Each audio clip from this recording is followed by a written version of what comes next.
buddies. You might know that they're from the Red Hot Chili Peppers, Anthony and Flea.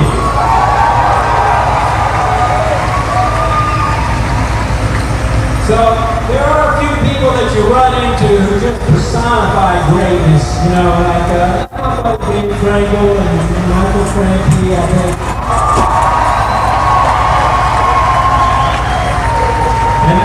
And this friend of mine here, Anthony, he is true blue. He is such a great man, an evolutionary fighter, and I'm just proud to call him a friend of mine. And everybody say hi to Anthony Pettis.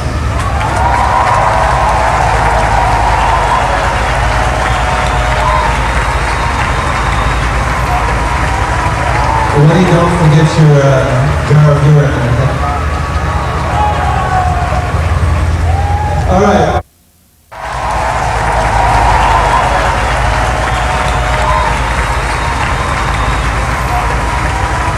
Woody, don't forget your jar of urine. All right. Now that you've heard from the very well-informed hippies, it's time to hear from the barely informed hooligans from Hollywood. Who just ended up here by accident, but I still feel good to be here. Yeah, Woody invited me to come up on this bus, and you know, it's powered by biofuel, and he was teaching me about that, and it's solar powered. We broke down in the grapevine on the way up. But just for a minute, it started right back up, and I gotta tell you, it felt pretty good to be in a clean vehicle. Like, you know, I do a lot of touring, and I see these buses and these trucks, you know. And I'm a selfish bastard, you know, I like breathing fresh air. It's like, I care about the world, but really I'm just selfish. I like the clean water, the clean air. I like to dance in the forest, and that's a selfish thing for me. But, you know, I also like those kids, and I know they need a place to party in the coming years, so. Yeah, I came up here and, you know, really I want to represent the faction of people that just are willing to learn. You know, I'm not the smartest guy in the world on all the specifics, but I do want to learn, and I do care. There is an intuition taking place in me that tells me I have to be of service, and, you know, that whole thing. So Woodrow was teaching me about the beast on the way up and not feeding the beast, and I was like, that makes such good sense, because I believe in the individual ripple effect, and I know I can do something to stop feeding the beast, that is, and I was going to try to put together a little, you know, some kind of a speech in my head, and I realized I don't really know that much, and I might not have that much to say. And then someone handed me a speech by Julia Butterfly. And they asked me would I read it, and I said, yeah, I'll try. It's a great honor, obviously, she knows what she's talking about. So I might not be the goddess-like figure that she is with the incredible rack of doom, but I am going to read this anyways.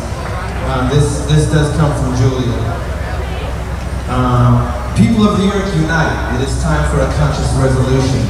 At first glance, these may seem like quotes from a radical. Considering that one definition for radical means returning to the roots, maybe it is time to begin celebrating and honoring radicals instead of attacking and marginalizing them. We are living in a world in which our water, air, and land are legally poisoned, where global warming is more than a threat, it is a killer, where mass extinction of species occurs every day and incredible violence is being perpetrated against peoples all over the earth. We find ourselves at a crossroad, and returning to our roots that connect us to the earth and each other seems like an important and crucial way for us to walk and live. Is Earth Day going to continue being a day where huge corporations pump money into celebrations in order to look green, while people show up for the day of self-congratulation and leave with trash overflowing out of barrels onto the ground? Or is Earth Day going to be our foundation from which we build a truly healthy world where every day is Earth Day is more than just a soundbite in the media, but a reality which holds all of us accountable to governments, corporations, consumers, and ourselves? She knows what she's talking about. Valentine's Day is the day where we set aside special time to honor the ones we love. This is the only day we show appreciation to those we care about. The answer, of course, is no. The same it must become for Earth Day if indeed we truly love each other and the future generations who will inherit whatever is left of the earth we leave behind. We as a people have the ability and technology to begin doing things so much better than we currently are. Part of the answer, though, lies in our hearts and spirits. We have the minds and skills. The question is, do we have compassion and courage? The power to change, transform, heal, and restore comes in our joining together to share our collective skills in mind, body, heart, and spirit. We live in a time that is asking us all to have the courage to take a stand for global healing. We know that in doing so we will be made fun of and attacked by those who have vested interest in the exploitation of the earth and all its inhabitants, including animals, humans, and plants. But we will have the courage to speak out and stand up anyway. As Gandhi said, we must be the change we wish to see in the world. He also knew what he was talking about. From the inside out, from the ground up, every moment of every day, we all make choices to change the world. From what we buy, from what we throw away, from what we put on our plates, to what we put in our vehicles, from demanding good public transportation, to demanding true campaign finance reform. It all makes a difference, whether we see that difference immediately or not. Global change begins first with the revolution of the heart. When we realize that all of life is absolutely interconnected, the understanding of self-respect begins to automatically include the well-being of every other living thing. If this all sounds too hippy-dippy, tree-hugging, wacko extremist to you, let me ground this grand vision into some reality. Every disposable paper and plastic cup, lid and container, every paper towel and plastic or paper bag, every wasteful consumption of resources, it all and related. How do we get to the point where our world, what we call the earth and each other, into a world where we call each other waste, disposable, and trash? We are not waste. The earth is not trash. Our children's future is not disposable. Our hearts, minds, and spirits know this. When does this knowledge meet action? Something as seemingly silly as carrying our own reusable mugs, containers, cloth napkins, and bags are the first steps in totally radicalizing our world. It's the simple shit sometimes. Call us granola munchers, I call us people who care about the earth and the people on it, and are willing to do something about it.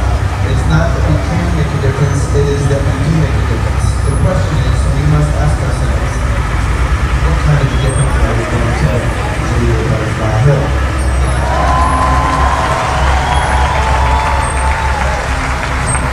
So it's a total honor to read something from a person that smart and that dedicated. I couldn't agree with her more, and both Flea and I agreed today we're going to call a record company and insist that they print everything on either hemp paper or reusable paper, recycled paper.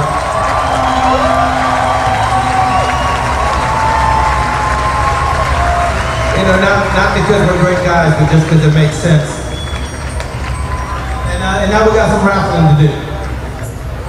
So Julia signed a few gifts for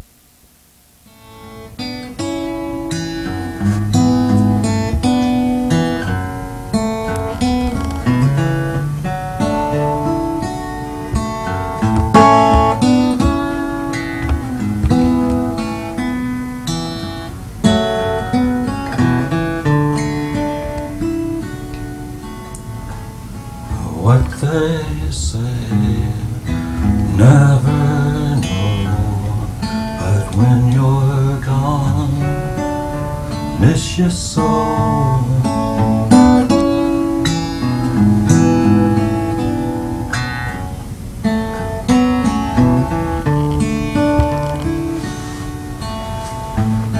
What they think, who really cares?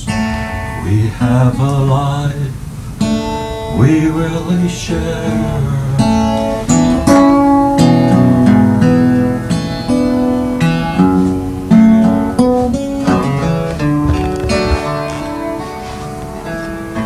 You really, really, really matter to me.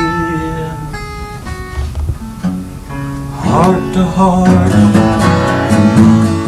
simple and free. You are the power